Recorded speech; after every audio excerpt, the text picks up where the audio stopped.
Se alguém hoje parasse você na rua e perguntasse por que você acredita em Jesus, qual seria a sua resposta? Há um versículo na Bíblia que está em 1 Pedro, no capítulo 3, versículo 15, que é um chamado para mim e para você. Um texto na qual diz para nós, a igreja, estarmos preparados para responder a todo aquele que perguntar a razão da nossa esperança, a razão da nossa fé. E a sua mensagem é um alerta para nós. Se não estivermos preparados para poder explicar, para poder mostrar o motivo, o porquê acreditamos, no que acreditamos, perdemos a oportunidade de testemunhar e convencer as outras pessoas a aceitarem a Cristo. Pois do que adianta apenas carregar um nome de cristão? Precisa também carregar a convicção do porquê ser cristão.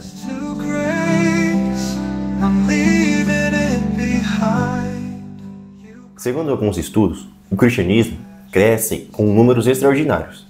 Eles afirmam: enquanto a população mundial, que conta com um pouco mais de 8 bilhões de pessoas, tem uma taxa de crescimento anual de 0,88%, o cristianismo cresce a uma taxa de 0,98%. Atualmente, cerca de 1/3 da população mundial é cristã. Mas isso não significa que é crescer em profundidade. Muitos se declaram cristãos, mas não conseguem explicar naquilo que eles acreditam. É uma fé que emociona, mas quando ela é testada, ela acaba não resistindo.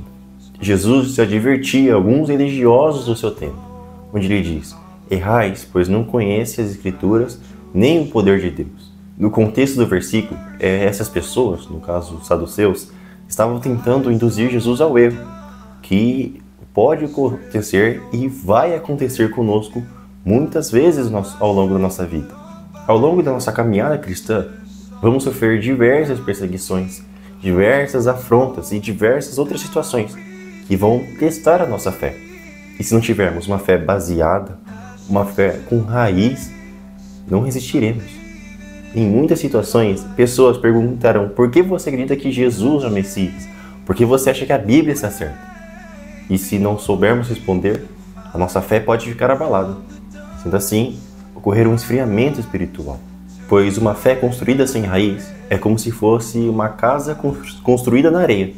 Quando vem a tempestade e os ventos fortes, ela rapidamente te desmorona. Pois qualquer vento de dúvida derruba a sua fé. E esse não é um problema novo. Ao longo da história da igreja, muitos casos foram relatados, onde os cristãos precisavam se impor, precisavam falar o motivo da fé deles. Por exemplo, na época de Pedro, os cristãos eram acusados de ateísmo pelo fato de eles não acreditarem nos deuses do Império Romano. Sob o Império de Nero, eles foram acusados de rebeldia política, pois diziam que Cristo é o Rei. A superficialidade, ontem e hoje, não sustentam ninguém. Por isso, Pedro nos chama a santificar Cristo em nosso coração e ter razões sólidas da crença da nossa fé.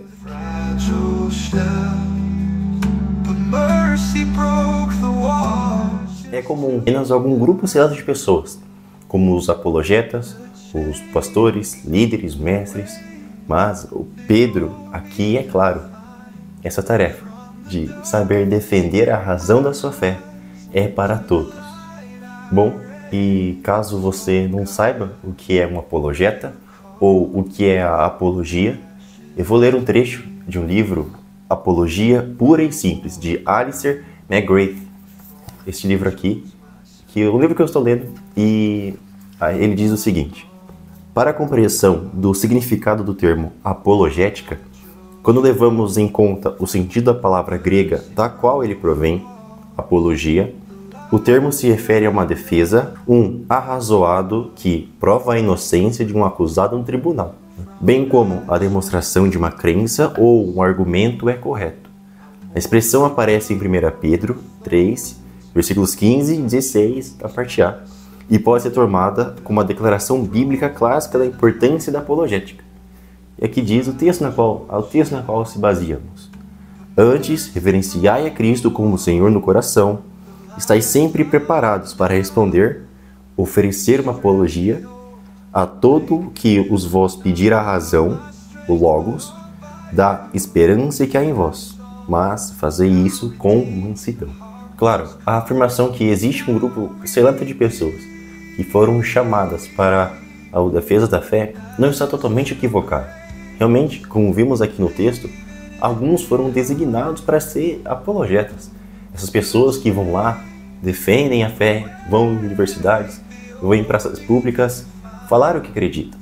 Mas não é por conta que existem essas pessoas que tanto você quanto eu podemos ficar aqui em casa relaxando e só esperando a vinda de Cristo. Temos que estudar e entender do porquê cremos que Cristo é o Messias. Paulo reforça isso em 2 Timóteo, no capítulo 2, versículos 24 ao 25, que diz que o servo do Senhor precisa ser paciente, apto para ensinar e com mansidão. E isso não é uma responsabilidade única de quem tem um púlpito, mas sim de todo aquele que confessa que Cristo é o Senhor. Pois defender a fé não é só você discutir contra a pessoa, mas também pode ser você testemunhar. E a história confirma isso.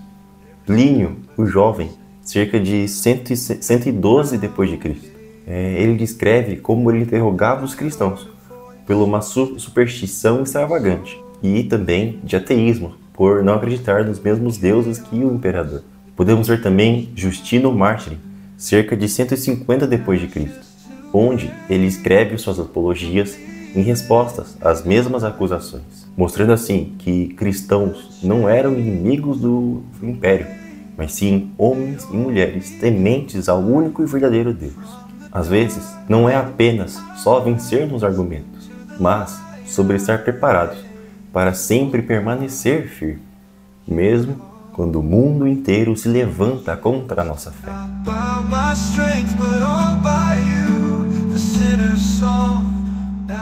Pedro não fala apenas o que responder, mas sim como responder.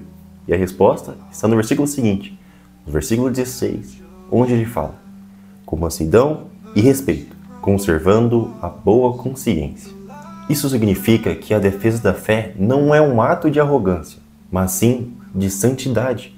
Não se trata só de vencer debates, mas revelar a Cristo através da maneira que falamos e vivemos. Pois o maior sermão não é aquele que pregamos, mas sim aquele que vivemos. E é isso que vemos em nome como Orígenes, cerca de 248 depois de Cristo, que respondeu o filósofo Celso sobre as acusações de que os cristãos eram politicamente perigosos, na qual ele dizia que eram apenas cidadãos transformados pelo verdadeiro evangelho. A sua defesa não foi armada com violência, mas com argumentos cheios de firmeza e respeito. Quero citar novamente o livro na qual falei antes, sobre a apologética, na qual ele nos fala: a apologética procura-se em dar às pessoas condições para que compreendam o significado do Evangelho. Portanto, sua tarefa consiste em apontar, explicar, abrir portas e desfazer barreiras. Então, fica claro aqui para nós: a apologética nem sempre é sobre vencer debates, nem sempre é sem sair superior, mas sim de provar a Cristo, da maneira do que falamos e vivemos. E isso se repete ao longo da história. Estevão, durante o Sinédrio, Paulo, em Atenas, Lutero, diante de Ana de Worms, Spurgeon, em seus sermões, e até mesmo pensadores modernos, como William Lane. Todos esses nomes que citei tinham em algo em comum: a convicção da esperança em Cristo e a coragem de expor com mansidão. O mundo precisa não só ouvir que temos esperança, mas ver essa esperança em nós.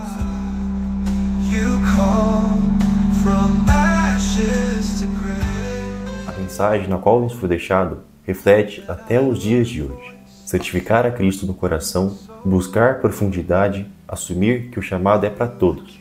Viver de tal forma que a nossa esperança seja visível. O mundo não precisa de respostas frias, mas sim de corações ardentes. Não precisa de discursos raivosos, mas sim de testemunhas calmas e pacientes. Por isso, não despreze o preparo. Não negligencie a palavra. Não viva de aparências. Aprende a defender a sua fé com mansidão e respeito. E eu finalizo aqui com um texto que está lá em Colossenses, no capítulo 4, versículo 6, na qual nos fala: a vossa palavra seja agradável, temperada com sal, para que saibais como vos convém responder a cada um. Que a nossa razão, a nossa fé, a nossa esperança brilhe em nossas palavras e em nossa vida. Deus abençoe vocês, em nome de Jesus.